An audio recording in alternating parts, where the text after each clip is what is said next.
하나님 말씀 로마서 4장 16절 한 절만 보겠습니다.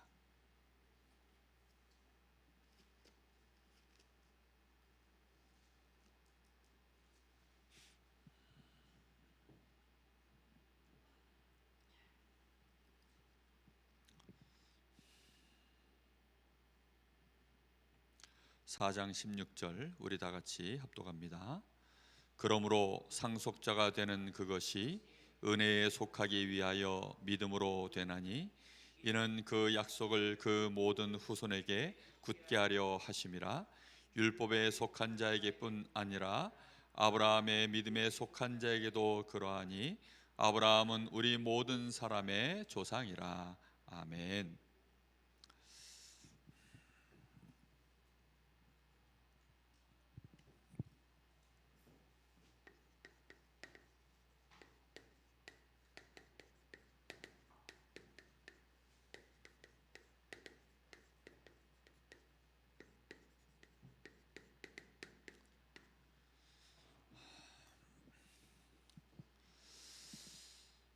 사람들이 은혜라는 말을 하나님 편에서 이해하지 못하는 사람들이 참 많습니다. 성경에는 중요하게 하나님이 우리에게 주신 정말 중요한 하나님의 계획들이 있습니다. 그 최고의 계획이 복음으로 우리를 구원해 내시는 것입니다. 그런데 사람들은 이 복음조차도 잘 이해를 못하게 되었습니다. 왜 그렇게 되어졌냐면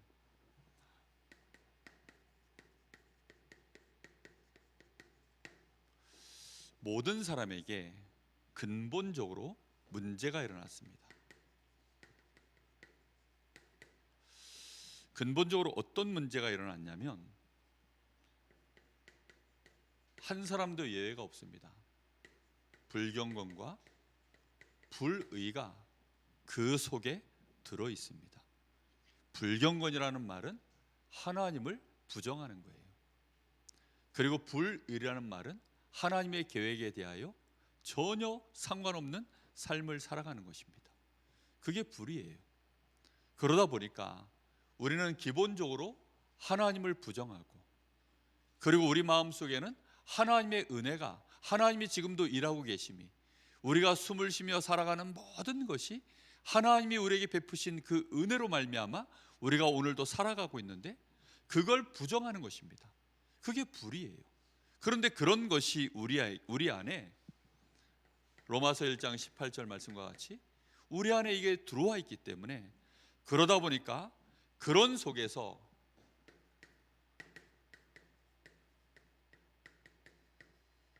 하나님을 아는 것입니다.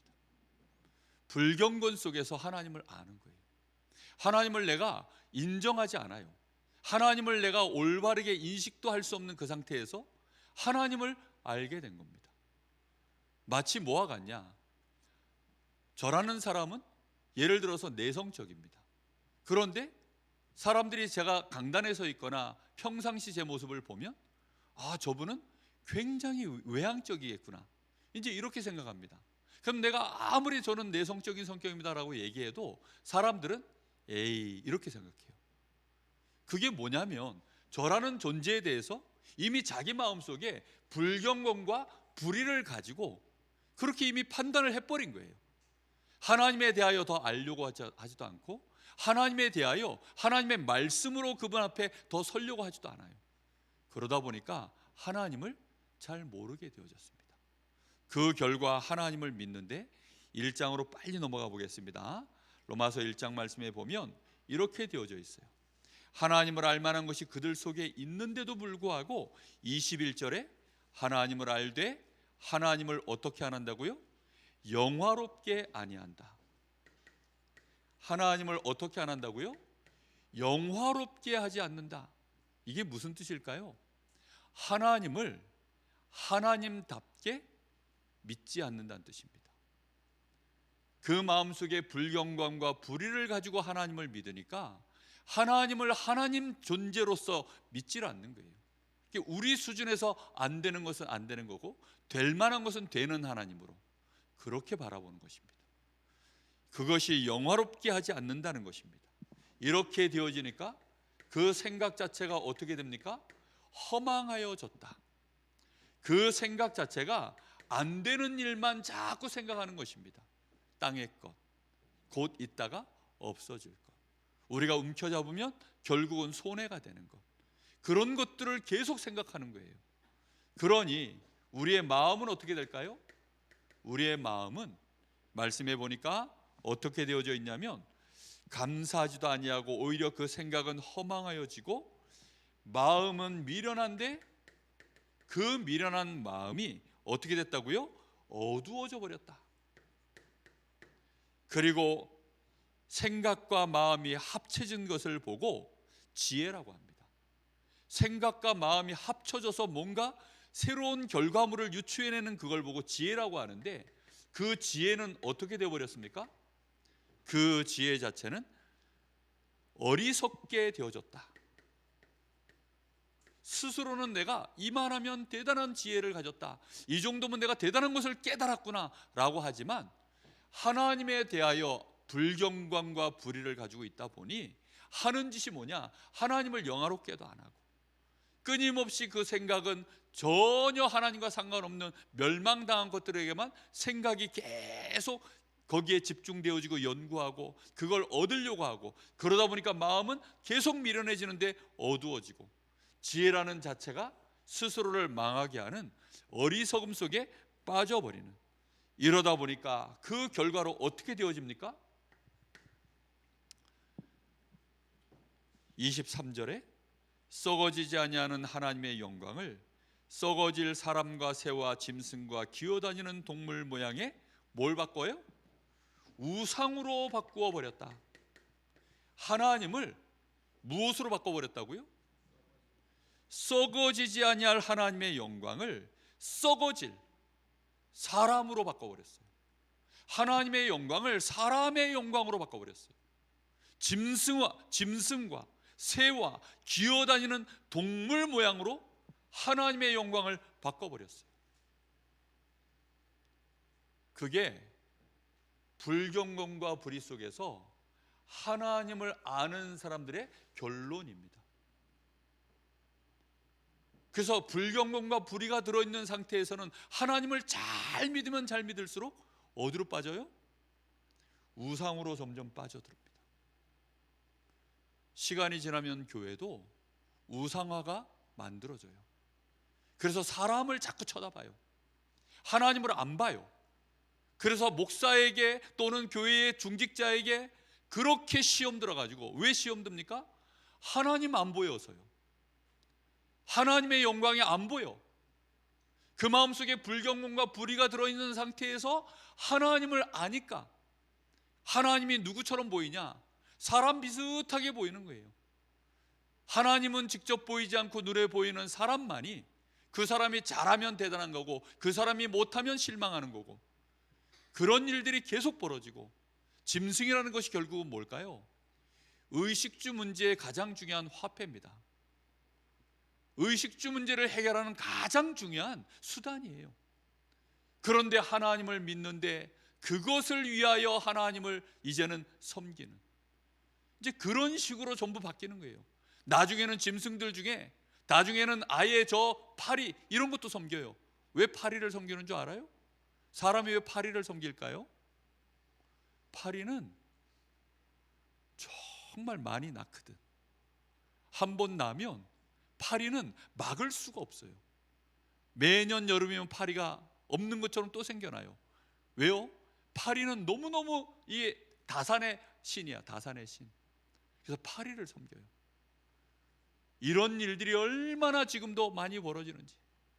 하나님을 알되 불경건과 불의를 가진 채 하나님을 섬기면 결국은 그렇게 되어져요. 그러니 이런 우상화가 만들어지고 나면 결국은 사람들에게는 하나님의 진노가 실제로 임하는 것입니다. 이 상태를 보고 뭐라고 하느냐? 죄 아래에 있다라고 하는 거예요. 이게 근본 문제예요. 이 상태에 있는 사람들은 절대로 하나님을 모릅니다. 하나님이 주신 복음도 오해해요. 하나님이 우리에게 베푸시는 은혜 상상도 못합니다. 하나님이 우리에게 계획하신 이런 말씀들을 들으면 헛웃음만 나옵니다. 그게 정상이에요. 내년 이맘때 너에게 아들이 있을 거야. 그 이름을 이삭이라고 해 라고 얘기했더니 그걸 마음에서 어떻게 해요? 헛웃는 거예요. 안 믿어져 가지고. 그게 우리가 생각하는 일입니다. 그러면서 누구나 우리에게 있으면 족하다고 합니까? 저 엘리에셀이면 족하겠습니다. 하나님의 영광을 무엇으로 바꿔버려요? 썩어질 사람의 영광으로 정말 바꾸는 거예요. 하나님이 내가 너를 복주고 내가 너와 함께해서 내가 반드시 너의 후손으로 말미암아 너로 말미암아 열방이 복을 받도록 만들어버리겠다라고 하는데 그런 사실들이 믿어지질 않으니까 자기의 양떼 소떼 다 가지고 나오는 것이고 자기의 조카롯을 의지하는 것이고 그렇게 할 수밖에 없는 것이 그게 우리 사람이 가지고 있는 근본 불경건과 불의입니다. 그래서 하나님은 우리 사람과 의논할 수가 없으세요. 수준이 맞아야 의논을 하지. 수준이 맞아야 대화를 해가지고 뭘 하지요. 너무 수준도 안 맞고 너무 IQ도 떨어지니까 그러니 하나님은 어떻게 하기로 했냐? 그냥 하나님이 다 하기로 하신 겁니다. 그걸 은혜라고 합니다. 그냥 하나님이 우리에게 전부 다 해주시기로 한 거예요. 부모님의 은혜가 하늘과 같아서 스승의 은혜는 하늘과 같아서 뭐 이런 노래들 있죠. 근데 그런 은혜는 막 부르는데 진짜 하나님의 은혜에 대해서는요 잘 몰라요. 불교에서도 은혜가 있다고 합니다. 사상 사람들 가운데서도 은혜가 있다고 생각합니다. 그런데 그런 은혜도 다 뛰어넘는 은혜가 있어요. 은혜를 뭐로 갚는다 그래요? 은혜를 뭘로 갚는다 그럽니까? 배은망덕이라는 말이 그 말이에요. 은혜를 원수로 갚는다. 우리가 하나님께 받은 은혜를 원수로 갚아도 그럼에도 불구하고 하나님은 하나님이 우리에게 약속하신 바들을 이뤄나가시는 그걸 보고 은혜라고 합니다. 그러니까 우리가 생각하는 수준에서의 은혜를 우리가 원수로 갚는 것, 그거는요 우리가 생각하는 수준의 은혜니까 이 정도 은혜는 배신해도 돼요. 사람들 수준에서 사람들 수준에서 생각되어지고 계산되어지는 은혜는 그건 언제든지 내가 다시 갚아주면 돼요. 그런데 하나님이 우리에게 베푸시는 은혜는 우리의 상상, 우리의 모든 수준 능력으로는 계산이 안 나오는, 불의와 불경건을 갖고 있는 우리는 도무지 답이 안 나오는 그 일을 하나님이 그냥 진행해 나가시는 겁니다. 우리와 상관없이 그냥 진행해 나가시는 거예요. 그래서 하나님은 자신을 소개할 때 하나님이 이만큼 일하셨다는 것을 설명하기 위하여 나는 아브라함의 하나님이다. 그리고 이삭을 통하여 하나님이 그 은혜를 또 진행해 나가신 만큼 나는 아브라함과 이삭의 하나님이다. 나중에 이스라엘 백성 저 애굽에 있을 때 그들에게 하나님이 모세를 보내실 때 뭐라고 얘기하라 그랬습니까? 나는 스스로 있는 자다. 그런데 나는 아브라함과 이삭과 야곱의 하나님이다. 그들에게 베푼 은혜를 너희가 들은 바와 같이 이제 내가 똑같이 너희들에게 약속한 그 일을 내가 진행해서 이루고야 말겠다라고 하는 그걸 표현하는 단어가 그게 아브라함의 하나님이다. 이제 우리에게는 하나님은 어떤 하나님이십니까? 우리 주 예수 그리스도의 아버지, 그리스도의 아버지, 그분이 나의 하나님 아버지, 예수 그리스도로 말미암아 우리에게 구원의 놀라운 축복을 주신 그 하나님. 우리는 하나님에 대하여 분명한 그 은혜를 알고 하나님을 불러야 합니다. 무슨 얘기인지 이해됩니까? 하나님은 아브라함에게 그렇게 역사하신 하나님은 나의 하나님이십니다. 이렇게 고백할 수 있어야 돼요. 그러나 그 모든 걸 뛰어넘어서 모세 같다 합니다. 엘리야 같다 합니다. 에레미야 같다 합니다. 그 모든 걸 뛰어넘어서 주는 그리스도시요 살아계신 하나님의 아들이십니다. 임마누엘의 하나님, 예수 그리스도의 하나님, 그게 하나님이 우리에게 베푸신 은혜 중에 가장 영광의 광채가 되십니다. 무슨 말인지 알겠습니까? 그 은혜를 진짜 우리가 알아야 돼요. 은혜로 되는 것입니다. 은혜라는 말은 원어가 이래요. 우리가 기쁨의 대상이 되어지는 것, 우리가 하나님의 기쁨의 대상이 되어지는 것을 보고 은혜라고 합니다. 하나님이 우리로 하여금 하나님의 기쁨의 대상이 되어지도록 만들어버리는 그 모든 여정, 그걸 은혜라고 해요.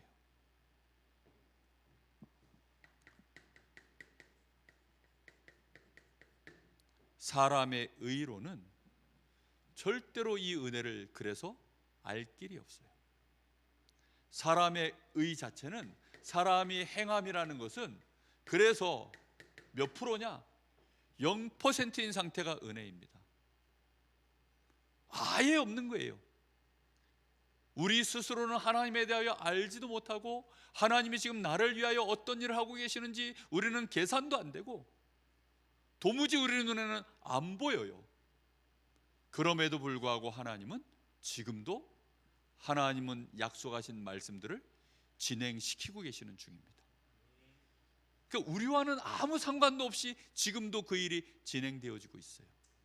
세계복음화 지금 진행되고 있습니까? 강릉복음화 지금 진행되고 있습니까? 우리 자녀들에게 하나님의 축복이 지금도 진행되고 있습니까? 이런 사실들을 우리가 아는 것이, 그것이 은혜라고요. 그런데 우리는 불경건 불의 속에 있다 보니까 하나님 자체를 생각을 안 해요. 하루 종일 하나님을 몇 번 생각합니까?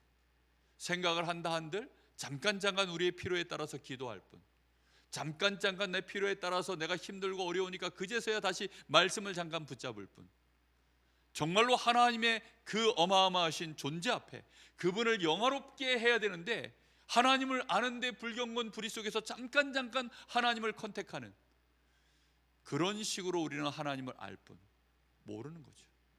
마치 우리 퀴즈 할 때 눈, 코, 입 있잖아요. 눈, 코, 입 퀴즈 해봤습니까? 지난 우리 크리스마스도 했는데요, 눈과 코와 입을 뭉쳐버린 거예요. 그렇게 싹 뭉쳐버리니까 이게 누군지를 모르는 거죠. 그러니까 그렇게 해가지고는 하나님을 몰라요. 이 사람이 누군지를 몰라. 그런데 조금씩 이제 띄워보니까, 그리고 조금 더 이제 화면을 멀리 이렇게 비춰보니까 금방 이제 알게 되는 거죠. 하나님을 알되 우리는요, 대충 보고 마는 거예요. 보는 시간 자체가 대충 봐요. 깊이도 안 봐요. 이 문제 속에서 그냥 내가 하나님을 알지만 하나님의 계획이 있겠지. 그러니 우리가 열받은 게 안 풀려요. 왜요? 하나님 앞에 내 마음이 지금 기쁨이 없어요. 하나님의 은혜가 지금도 진행 중이라는 사실이 내 마음속에 납득이 안 되는 겁니다. 사실은 내 마음속에 납득이 안 돼야 정상인데, 왜요? 그래야만 하나님을 영화롭게 하는 것입니다.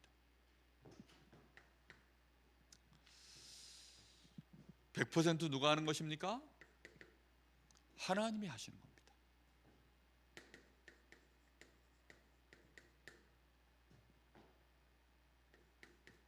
(100% 하나님의 의로 진행되어지는 일입니다.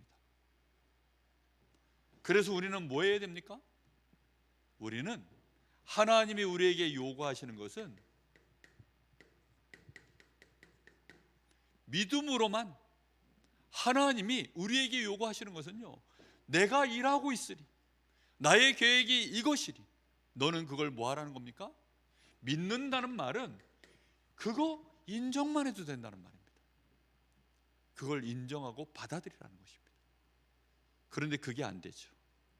왜 안 되냐면 우리는 하나님을 우상으로 섬기고 있기 때문입니다. 하나님을 우상으로 섬기고 있기 때문에 그게 인정이 안 돼요. 하나님답게 하나님 존재 자체 그대로를 믿질 못해요. 그래서 어떻게 믿고 있느냐? 우상처럼 믿고 있어요. 그냥 내가 평안하면 하나님도 평안하세요. 내가 불편하면 하나님도 불편해. 그러니까 모든 기준이 나야. 내가 하나님을 빡세게 믿고 있으면 하나님은 믿을 만한 하나님. 근데 내가 하나님을 믿는 믿음이 약해지면 하나님은 믿지 못할 하나님. 전부 누가 기준이에요? 나. 내가 화가 확 나 있으면 하나님의 말씀에 평안하라, 평안하라 해도요, 안 평안해. 평안해지질 않아요. 원수를 사랑해라 라고 하는데 사랑은커녕 죽여버리고 싶은데, 그 누구도 판단하지 마라, 비판하지 마라, 암만 말씀을 주셔도요 판단 비판이 계속 나옵니다. 왜입니까? 그게 나의 의예요. 그래야만 일이 진행될 것 같아요. 그래야만 이게 올바르게 될 것 같아요. 우리는 전부 그렇게 하는 거죠. 이삭은 어떻게 했습니까? 누가 와서 뺏어가면요 다 줬어요. 샘을 팠더니 샘 하나 뺏어가고, 샘 2개 팠더니 또 샘 2개 뺏어가고, 샘 3개 팠더니 또 샘 3개 뺏어가고, 뺏어가는 대로 다 줍니다. 왜 줍니까? 하나님을 믿으니까. 우리는 이게 얼마만큼 우리의 믿음과 연결되어 있는지를, 하나님의 은혜가 뭔지를 진짜 우리는 알아야 됩니다. 하나님이 중요한 건 뭐냐? 진짜 하나님의 은혜가 나에게 임했나 안 임했나, 그게 답니다. 하나님이 나에게 아브라함같이 나를 그렇게 선택하셨나 안 하셨나, 그게 다예요. 뒤에 로마서를 계속 우리가 말씀을 읽어가면 그런 얘기만 계속 나옵니다. 우리 편에서 한 게 없어요. 야곱하고 에서는 언제 하나님이 먼저 구분해 버렸죠? 뱃속에 있을 때 하나님이 내가 에서는 미워하고 야곱은 사랑하였다 한과 같으니라. 언제부터 그랬어요? 엄마 뱃속에 있을 때부터. 그러면 뱃속에서 이 두 아이가 뭐 의의가 있을 수 있을까요? 아무 상관이 없어요. 누가 하는 거죠? 하나님의 은혜로 야곱을 통해서 하겠다는 겁니다. 그 아버지 이삭은 에서가 훨씬 마음에 드는데, 기왕이면 에서를 통해서 해주시면 집안에 싸움이 안 났을 것인데, 그 엄마 저 리브가도, 이 엄마 리브가는 또 누구 편이었어요? 야곱 편이었어요. 그러다 보니까 또 야곱 편에 또 섰버리고, 아버지는 에서 편에 섰버리고, 이러니 이제 싸움이 나는 거죠. 끊임없는 불신앙과 끊임없는 인본주의가 그 안에 계속 들어가는 것입니다. 그러거나 말거나 하나님의 계획은 누굴 통해서 진행되어져요? 야곱. 그게 중요한 겁니다. 우리 자녀에게 내가 얼마만큼 이 자녀들을 공부를 제대로 가르치고 뒷받침이 되어줄 것인가, 물론 좋은 생각입니다. 그런데 우리 자녀에게 하나님의 은혜가 임했나 안 임했나, 정말 그게 답니다.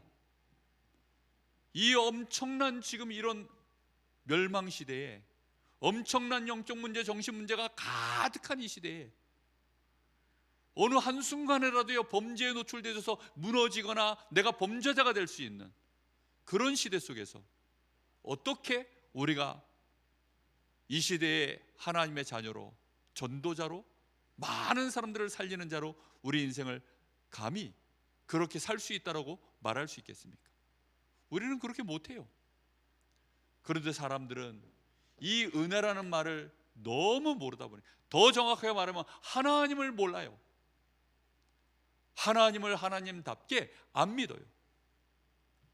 그래서 하나님은 우리에게 하나님의 은혜의 복음을 우리에게 주셨습니다. 이 단어가 누가 쓴 단어인 줄 압니까? 이 단어를 쓴 장본인이 사도행전 20장 24절, 나의 달려갈 길과 주 예수께 받은 사명 곧 하나님의 은혜의 복음을 증거하는 일에는 나의 생명도 아까운 것으로 내가 여기지 아니하노라. 은혜의 복음입니다. 하나님이 직접 복음을 준비하시고 그 복음을 이루시는 일을 하나님이 다 진행하셔서 이 복음을 받는 일에, 그래서 이 복음을 받아서 구원을 받는 그 믿음의 자리에 이르기까지 만드는 모든 과정들을 전부 누가 하는 겁니까? 하나님이 하시겠다는 겁니다. 그래서 은혜의 복음이에요. 로마서 4장 1절에서 5절, 여기에 가장 중요한 포인트의 말씀이 뭡니까? 일하지 아니할지라도 그 삭슬 받는 자는 그것이 곧 뭐라고요? 은혜로 여겨지느니라. 여러분 이 축복 좀 받아보세요. 내가 아무것도 안 했는데 하나님이 나를 축복하시는 거예요. 그러면 도저히 이해가 안 되는 거죠. 내가 왜 이렇게 하나님의 축복을 받지? 내가 어떻게 해서 이렇게 구원을 받았지? 나 같은 인간이 어떻게 내가 이렇게 구원을 받고 하나님을 알게 되었고 내가 어떻게 이렇게 행복하고 평안해졌지? 도저히 답이 안 나오는 거죠. 그때 설명될 수 있는 유일한 단어가 은혜입니다. 은혜. 그 은혜로 인하여 하나님의 은혜에 속하기 위하여, 그래서 우리에게는 일을 요구하지 않습니다. 율법의 행위를 요구하지 않는 거예요. 너가 공로를 쌓고 오라는 것을 요구하지 않는 것입니다. 너가 율법적으로 어떻게 행했는지를 하나님이 따지지 않는 것입니다. 그래야만 삭슬 받았을 때, 뭔가 나에게 응답이 왔을 때 그게 뭘로 느껴져요? 은혜로 느껴지기 때문에 이러한 자에게는 그 삭시 주어지면 그건 은혜로 여겨지지 않고 보수로, 정당한 대가로 느껴지는 것처럼, 반대로 일을 하지 않았는데 하나님이 그 삭스를 주는 자에게는 그걸 보수로 여기지 않고 뭘로 여긴다고요?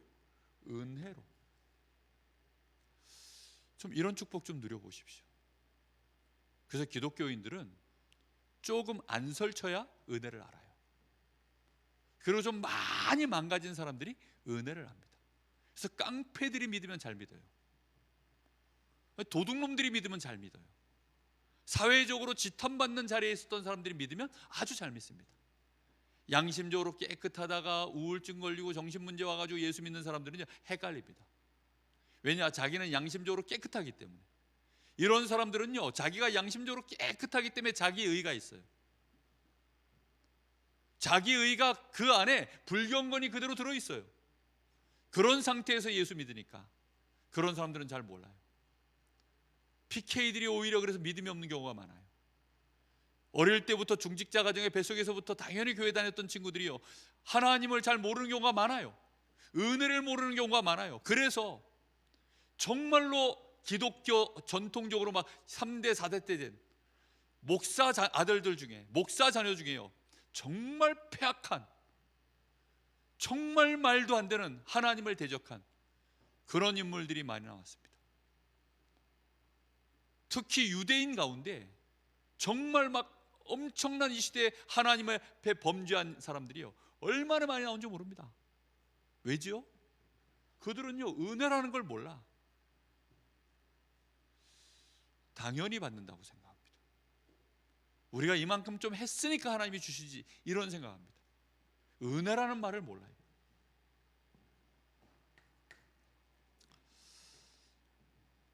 그러거나 말거나 하나님은 우리에게 일하지 아니할지라도 우리에게 놀라운 구원의 축복을 주시기 위하여, 그래서 하나님이 우리를 위하여 준비하신 최고의 이 은혜의 복음이 무엇입니까?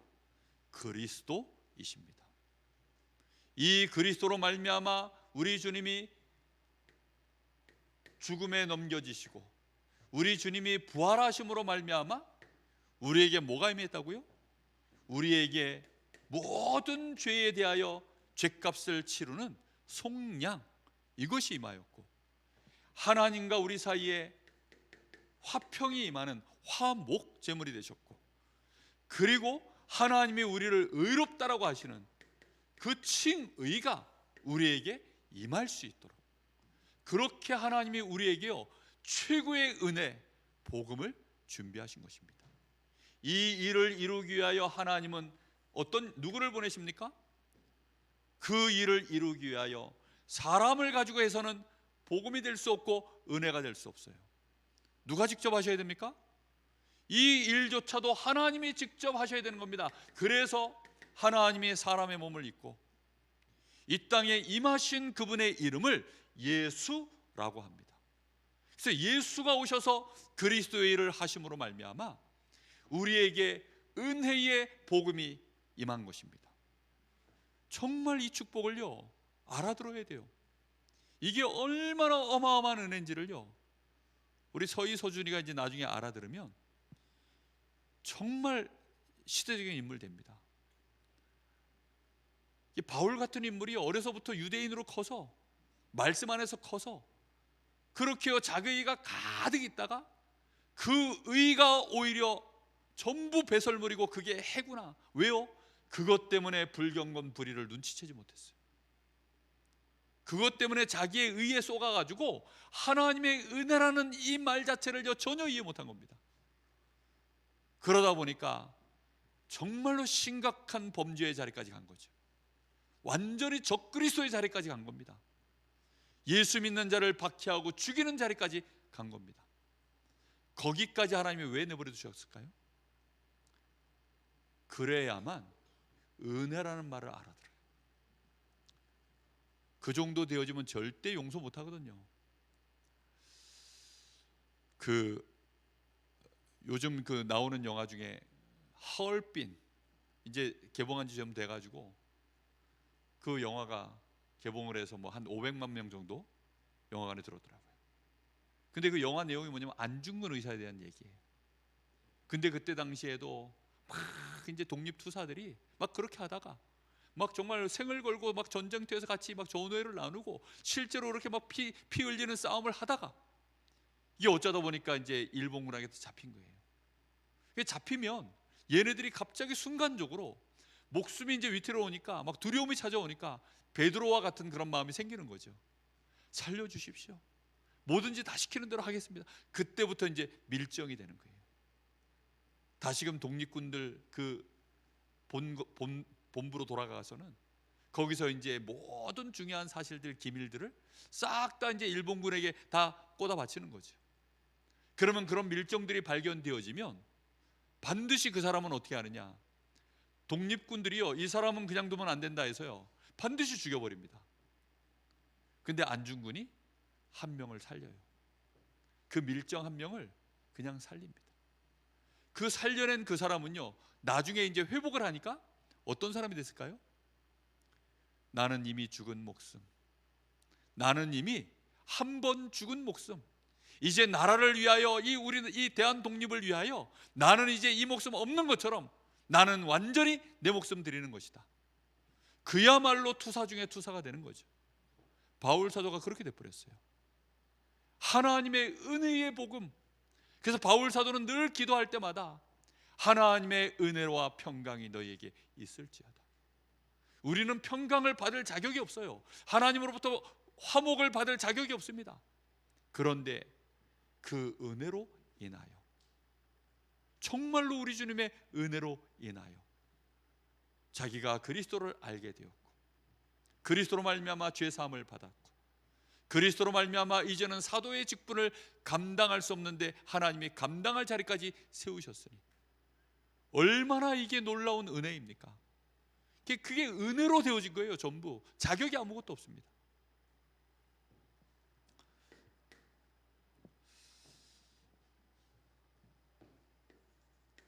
오직 예수의 피로. 그래서 우리에게는 주님이, 하나님이 다 해놓고 우리에게는 딱 하나, 은혜의 복음, 정말로 이 복음이 은혜의 복음이 되어지도록 만드는 길은 무엇으로만 되어지는 겁니까? 믿음의 법으로만 우리가 계산해낼 수 있을 때 그게 은혜의 복음이 되는 것입니다. 한계 있는 복음이 아닙니다. 아무리 복음이라도 그렇지 않은 그런 복음이 아닙니다. 정말 그럼에도 불구하고 복음이 되어지는 그런 은혜가 우리에게 임하게 되는 것입니다.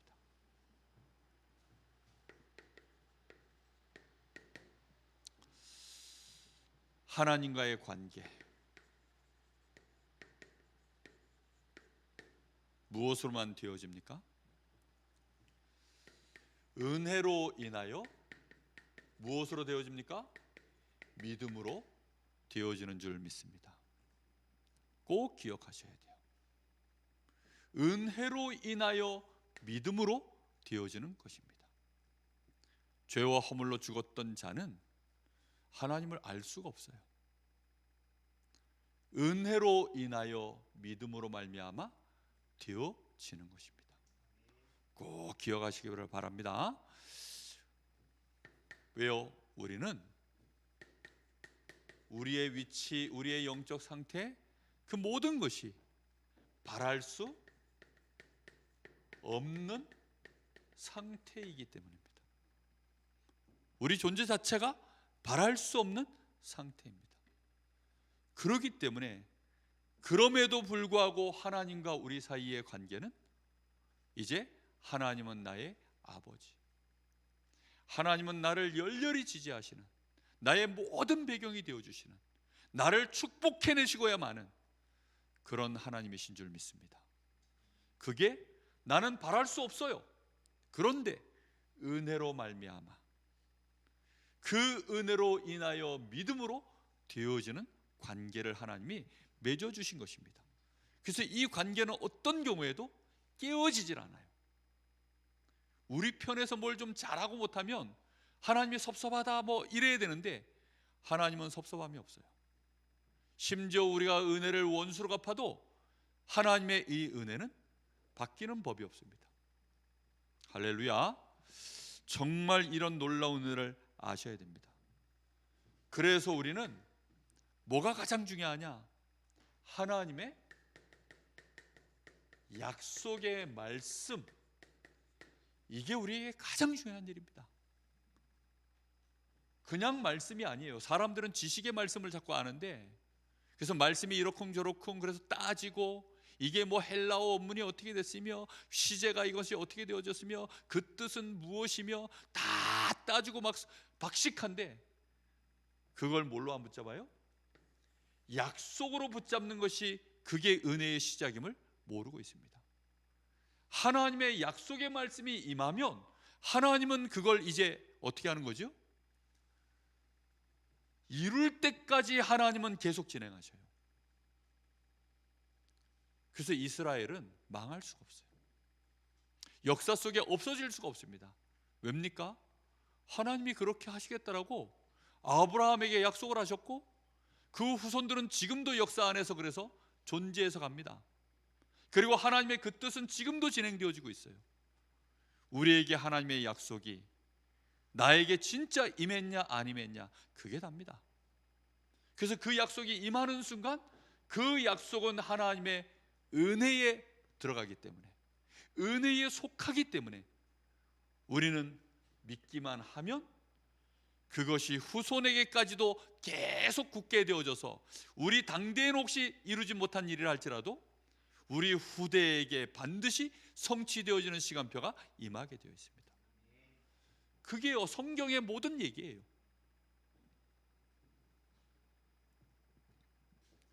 그래서 이 은혜는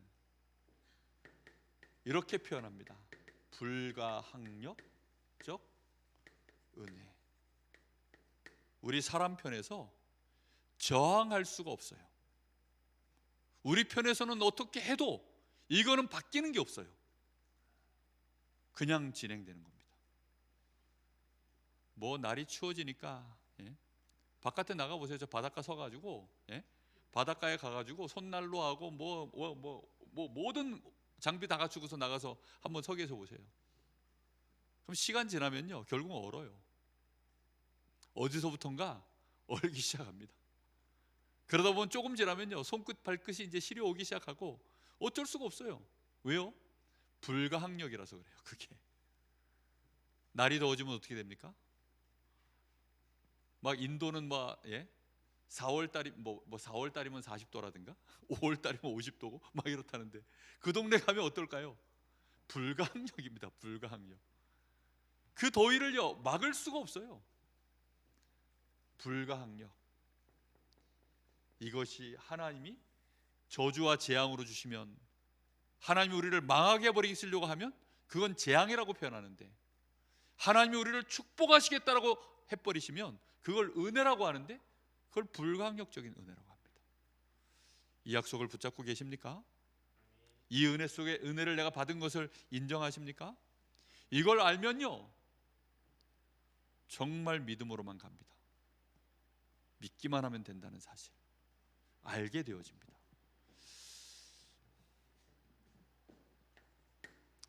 하나님이 우리를 부르심 자체가 이 은혜를 다 이루는 부르심입니다. 로마서 8장 30절에는 그래서 뭐라고 표현되어 있냐면 미리 아신 자들을, 어떻게 했다고요? 미리 아신 자들을 하나님이 어쩌다가 쟤 괜찮은데 하고 부른 게 아니라, 보니까 쟤는 너무 불쌍한데 그래서 하나님이 긍휼을 베푸는 것이 아니라 어떻게 해요? 미리 아신 자들을 부르시고, 그 부르시고 그냥 두는 것이 아니라 어떻게 해요? 부르신 자들을 하나님이 의롭다 하시고, 그 의롭다 하신 자들을 하나님이 어떻게 하신다고요? 영화롭게 만들어 버리시겠다. 그게요, 하나님의 은혜의 완성입니다. 하나님의 은혜의 완성이 미리 찍는 거예요. 미리, 우리와 상관없이 미리 하나님이 쟤에게 은혜를 시작해야 되겠어. 쟤를 통해서 내가 축복의 역사를 시작하겠어. 재앙은 뭡니까? 미리 하나님이요, 그냥 그것도 정하시는 겁니다. 쟤는 지옥, 쟤는 천국. 누가 정하셔요? 하나님이 미리 다 정하십니다. 구원받을 자를 미리 정하신 하나님이 멸망받을 자를 미리 안 정하겠습니까? 그래서 우리는 은혜냐 재앙이냐, 그 두 가지밖에 없어요. 정말로 미리 하신 자들을 하나님이 어떤 모양으로든지 하나님이 불러내십니다.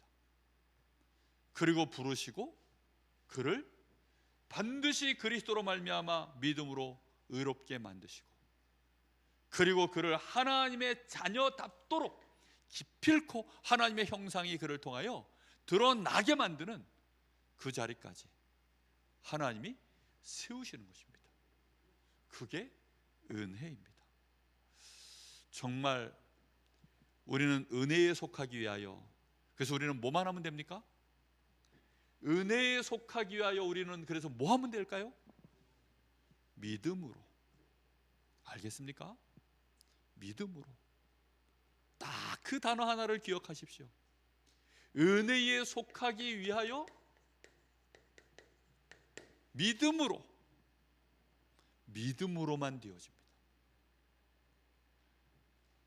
저 인간이 라고 생각하는 순간 그건 믿음이 아니에요. 율법이지. 하나님은 왜 이러십니까? 라는 생각이 드는 순간 그거는 믿음이 아닙니다. 그때부터 이제 모든 육신적인 또 불경건 속에서 나오는 하나님을 결국은 우상의 자리까지 결국은 끌어내리는 그런 일이 진행되어지고 나서야 우리는 계산이 끝나서 안심하고 결국은 또 망하는 것입니다. 정말 믿음의 자리까지 간다라는 것. 하나님이 우리에게 은혜에 속하기 위하여 믿음으로 되나니 그 약속을 모든 후손에게 굳게 하는 그 일을 하나님은 반드시 진행하십니다. 정말 이 말씀 알게 되시기를 예수님의 이름으로 축복합니다. 잠시 같이 기도합니다. 우리가 명절을 맞이해서 아마 여러 일가 친작들 만나신 분들이 있으실 겁니다.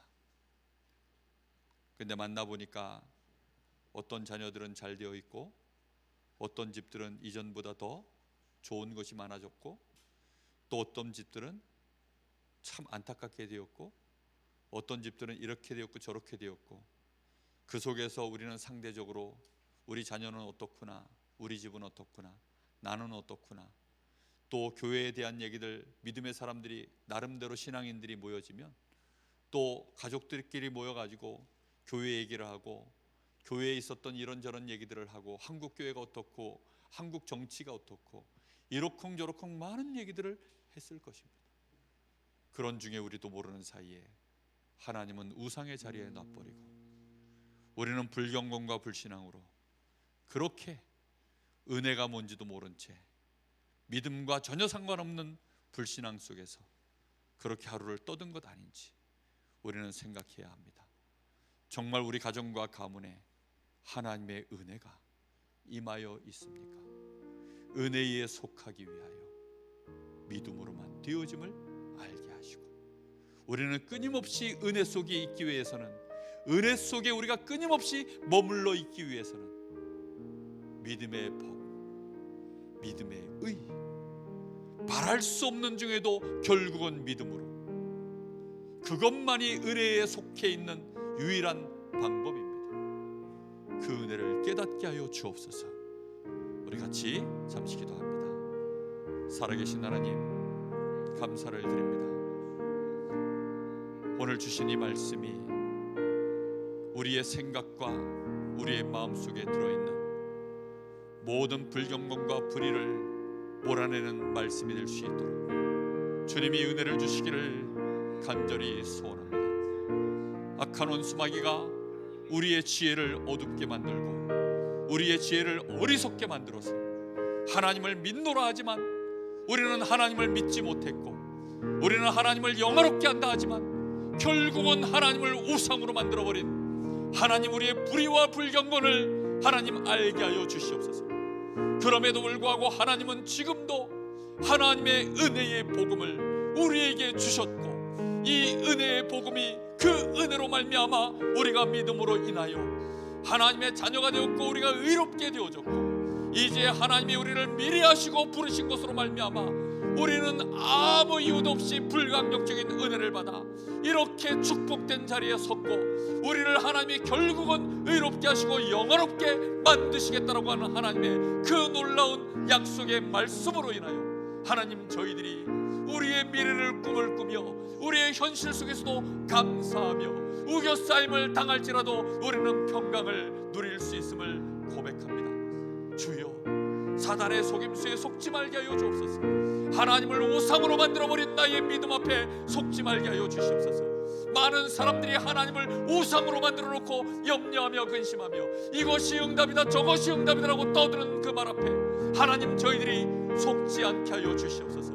진실로 하나님을 하나님답게 우리에게 은혜의 복음을 주신 그 하나님 앞에 지금도 우리와 상관없이 하나님의 역사를 이루어 가시는 그 하나님의 말씀과 그 말씀의 여정 속에서 하나님, 우리 교회를 보게 하시고 이 시대와 교회사와 세계사를 보게 하시고 우리의 인생의 여정을 보게 하여 주옵소서. 정말 우리 후대들에게 하나님의 이 은혜가, 우리 교회의 이 하나님의 불강력적인 은혜가 임하여 있음을 저희들이 알기를 소원합니다. 주님, 정말 우리가 그 은혜 속에 서 있사오니 두려워하지 말게 하시고 조급해하지 말게 하시고 무너지지 않게 하여 주옵시고, 혹시 무너졌다 할지라도 하나님, 저희들이 착각하지 말게 하여 주옵시고, 하나님은 여전하시고 하나님은 여전히 그 약속의 말씀들을 이루시는 하나님이심을 알고 무너진 그 자리에서조차도 바랄 수 없는 우리가, 불신앙에 묶여있는 우리가 바라고 믿는 그 놀라운 믿음 속으로 오늘 밤에 주신 말씀을 깨달을 수 있도록 축복하여 주시옵소서. 주의 성령께서 역사하여 주시기를 소원합니다. 알게 하여 주옵소서. 정말로 지혜와 계시의 영을 저희들에게 부어 주시옵소서. 역사하여 주시옵소서. 주님 감사합니다.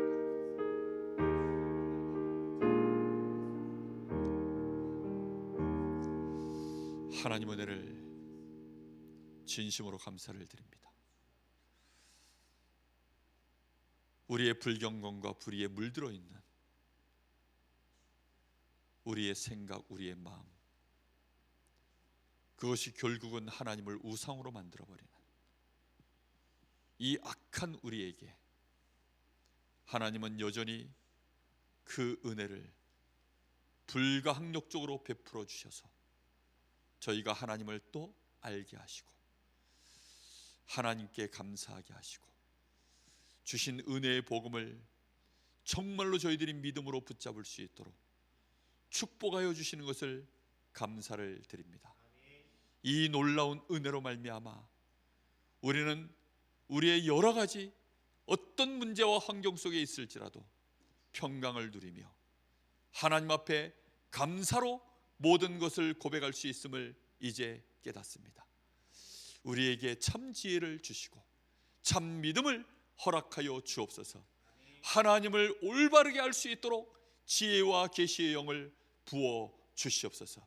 그리스도 안에서 하나님이 우리에게 베푸시는 이 놀라운 불강력적인 은혜와 그 놀라운 약속의 계획들을 저희들이 이제는 더 붙잡게 하여 주옵시고, 그 약속의 말씀으로 인하여서 우리의 미래를 꿈꾸며 오늘을 볼 수 있도록 축복하여 주시옵소서.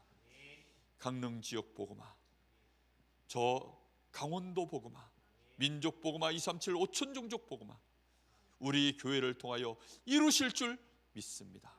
우리 후대들을 통하여 이루실 줄 믿습니다.